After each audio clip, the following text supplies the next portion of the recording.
Buenas tardes, nosotros somos el grupo uno, compuesto por Dayana Pinilla, Daniela Patermina, Lina Quintero y Alejandro Alave, asimismo Juan Galeano quien les habla. En la presente exposición les vamos a presentar acerca de la inflación y la política monetaria en Colombia de 2016 a 2021. En primer lugar, vamos a dar los contextos macroeconómicos de cada año.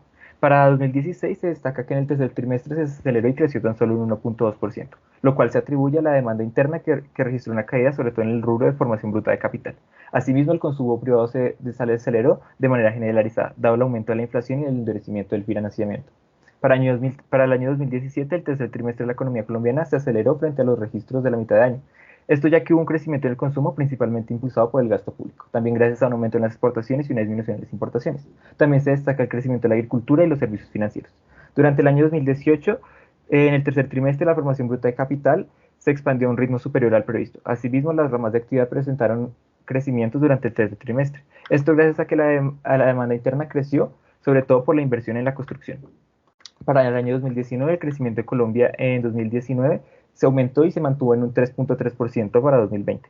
El mayor crecimiento observado del segundo trimestre se explicó gracias a una dinámica del gasto de los hogares y de las exportaciones. Asimismo, la inversión también tuvo una fuerte dinámica gracias a las obras civiles de 4G y los efectos de la ley de financiamiento.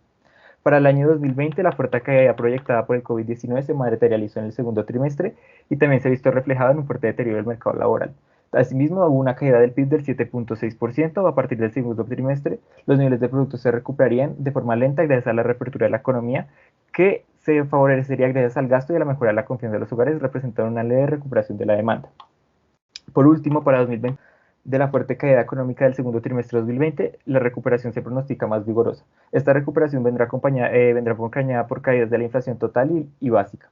Asimismo, también se pronostican excesos de capacidad y especialmente la evolución de la pandemia en los próximos trimestres, constituyendo riesgos sustanciales para la economía nacional. Por último, se destaca una tasa de desempleo nacional del 14.6% para febrero de 2021, que refleja un mercado laboral holgado. Ok, pasando al contexto externo, se puede mirar que el comportamiento de la tasa monetaria que se presenta a nivel internacional, basándonos en Estados Unidos, se puede decir que para el 2016 decidieron tener una política cada vez menos expansiva, para que cuando se llegue al año 2018-2019 se vuelva neutral. Esto lo hacen con el fin de aumentar la tasa de fondos federales y poder reducir el saldo acumulado de los activos financieros del Banco Central. Teniendo en cuenta que estas decisiones fueron tomadas, es de reconocer que para el año 2020 las estadísticas tienden a ser diferentes por la crisis del COVID-19. Aunque su crecimiento fue realmente poco, de 0 subió a un 0.25% en sus tasas de referencia, las respuestas que ha tenido es que se mantendrán las tasas a este nivel y buscarán modificar otras herramientas para poder recuperarse hasta que acabe esta crisis. Continuando con la política monetaria, en Colombia, esta tiene como objetivo mantener una tasa de inflación baja y estable, alcanzando el máximo nivel sostenible del producto y del empleo. Con el propósito de lograr esto, el Banco de la República sigue una meta de inflación objetivo en un régimen de tipo de cambio flexible. Por esto, las acciones de política monetaria están encaminadas a que la inflación futura se sitúe en la meta fijada por la Junta Directiva. Actualmente se ubica en 3%, con un margen admisible de desviación de un punto porcentual por encima y por debajo. Con efectos de realizar el análisis, se expone una gráfica donde se presenta la tasa de política monetaria de 2016 a 2021, la cual ha tenido una tendencia a la baja. Se observa que de 2016 a 2017, esta incrementó pasando de 4.5% a 7.5%, con aumentos de 175 puntos básicos en los 6 primeros meses del 2016, debido a que el banco decidió aplicar una política monetaria contractiva con el propósito de afrontar las presiones inflacionarias como resultado de la desaceleración económica que se venía presentando desde el 2015, causada por la depreciación de la moneda y el incremento de los precios, dada la reducción de la oferta de alimentos por factores externos como las condiciones climáticas y las dificultades de abastecimiento causadas por el paro de transporte de carga. En el año 2017 se refleja una disminución a partir de mayo, cuando se encontraban 7.5 hasta diciembre, finalizando en 4.75%. Esta reducción se dio a que la autoridad monetaria optó por mantener el impulso de la actividad económica y gracias a la política contractiva aplicada en 2016 se logró moderar el crecimiento de la demanda interna, garantizar el descenso de las expectativas de inflación y atenuar la incertidumbre inflacionaria. Para 2018, el Banco de la República continuó disminuyendo la tasa de política monetaria de forma progresiva, del 4.75% al 4.25%, dando paso a una política monetaria ligeramente expansiva. Estos descensos graduales se transmitieron con diferente intensidad a las tasas activa y pasiva del sistema financiero. Para el año 2019 se observa que la decisión de la Junta fue mantener la tasa en 4.25% en un contexto donde las expectativas de inflación disminuyeron, aunque se mantenían por encima del rango objetivo del 3%. A finales de marzo del 2020, la economía colombiana registró una fuerte recesión que a partir del segundo semestre se empezó a recuperar de forma lenta, sin embargo no alcanzaba los niveles esperados en 2021 previos a la pandemia y en un entorno de amplia incertidumbre. Para lo que restaba del año y en 2021 se esperaba que no hubiese una aceleración importante en los contagios de COVID-19 ni un nuevo endurecimiento de las medidas de distanciamiento social que afectaran la actividad económica. De igual forma, se esperaba que la mejora en la confianza de los hogares, la demanda represada de varios bienes y servicios, los mayores niveles esperados de demanda externa y las bajas tasas reales de interés contribuyeran a la recuperación del nivel del producto, por lo cual la tasa pasó de 4.25% a 1.75%. En lo que va corrido del año 2021, la tasa no ha presentado variaciones y se mantiene en 1.75%, con el propósito de permitir que las condiciones financieras internas continúen favoreciendo la recuperación de la actividad económica. En cuanto a la inflación, al finalizar 2016 se situó en 5.65%, presentando así una tendencia creciente frente al comportamiento que presentaba en los años anteriores. Esto causa el fenómeno del Niño y el paro de camioneros, lo que generó una gran presión en los precios. Para 2017, la inflación anual del consumidor se cerró en 4.09%. Este descenso se dio pese al choque alcista que recibió un amplio conjunto de precios, resultado de la entrada en vigencia de la reforma tributaria que trajo distintos impuestos indirectos.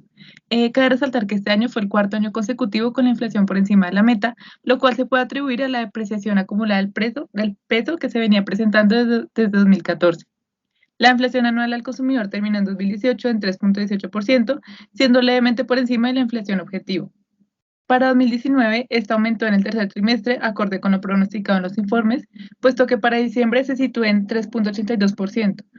Factores como de oferta asociados con el clima continuaron ejerciendo presiones alcistas sobre la inflación de una manera más intensa que la prevista. Para el caso 2020, la debilidad de la demanda y los excesos de capacidad productiva mantuvieron la inflación total y básica por debajo del 2%, pese a diversos choques que generaron resultados un poco por encima de lo previsto, en parte porque se subestimaron los efectos de la evolución de alivios de precios y los costos para los establecimientos en cuanto a las nuevas normas de bioseguridad y aforo implantadas.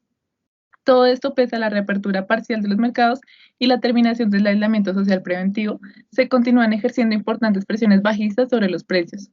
Por último, para lo que ha corrido 2021, la inflación anual de marzo se sitúa en 1.51%, que es 10 puntos básicos por debajo del dato de diciembre de 2020.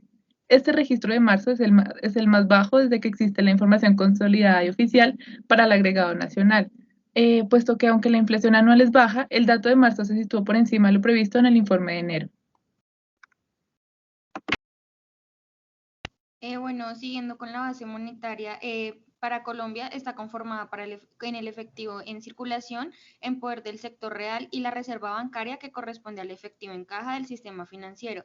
A esto se le suman los depósitos del sistema financiero en el Banco de la República. Desde el 2016 hasta el 2021 se ha mantenido una tendencia al alza, dada la política monetaria expansiva del banco que proporciona liquidez al sistema financiero e incentiva el consumo de los hogares. Esto se refleja en mayor medida en el periodo del 2020 al 2021 por las medidas tomadas para enfrentar las crisis sanitarias del COVID-19. Y dichas medidas preventivas tomadas por el gobierno y alcaldías nacionales desencadenaron repercusiones internas tales como afectaciones en diversos sectores económicos, caídas significativas de la producción, los ingresos y un aumento del desempleo.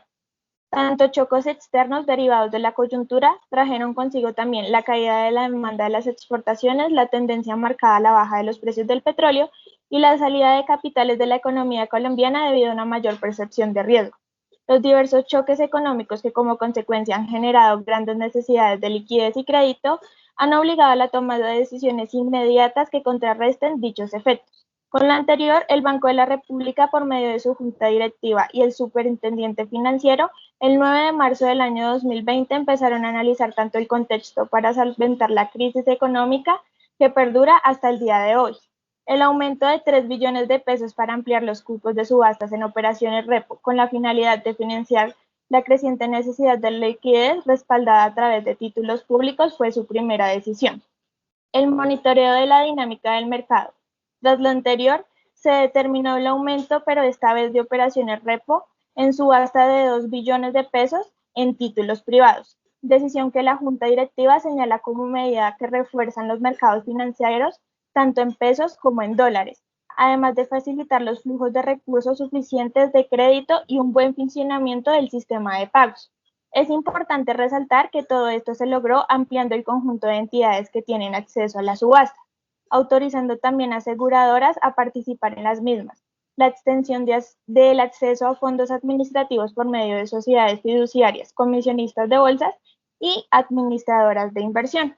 Otras medidas para fortalecer también la liquidez en dólares de la economía fue subastar 400 millones de dólares en swaps, lo cual tenía el propósito de alivianar un poco los sobresaltos de la tasa de cambio, la dificultad para hacer transacciones y la dificultad de los bancos para mantener líneas externas de crédito. Y también se crearon derivados non-delivery o forwards en el cumplimiento financiero. Por último, para abril del 2021, se efectuaron ventas definitivas de TES en VR en el mercado por 2.728 miles de millones de pesos, a valor de precios de mercado. Dichas ventas se realizaron entre el 1 y el 16 del mes de abril. Para finalizar y a manera de conclusiones se destacan los siguientes aspectos. En primer lugar, que en Colombia la TPM ha ido disminuyendo desde 2016 y de manera progresiva aplicando políticas monetarias ligeramente expansivas, dadas las intenciones del Banco de la República por inyectar mayor liquidez en el sistema financiero e incentivar la demanda agregada a los colombianos para contribuir a la reactivación económica en sus distintos sectores. En segundo lugar, esta política se ha reflejado aún más desde 2019, con el inicio de la pandemia de COVID-19 y las medidas convencionales y no convencionales tomadas por la autoridad monetaria para hacer frente al impacto económico traído por las disposiciones gubernamentales de contingencia. Esto sumado a que desde 2020 la inflación se ha situado por debajo de la meta objetiva a pesar de las reaperturas parciales que se han presentado en distintos sectores. Por último, cabe resaltar que las medidas tomadas en Estados Unidos están encaminadas a otras herramientas distintas a la TPM en contraste al entorno colombiano. Y asimismo se destaca que las medidas tomadas deberían apoyarse por medio de políticas gubernamentales pertinentes que ayuden a la reactivación. Esto es todo por hoy, muchísimas gracias.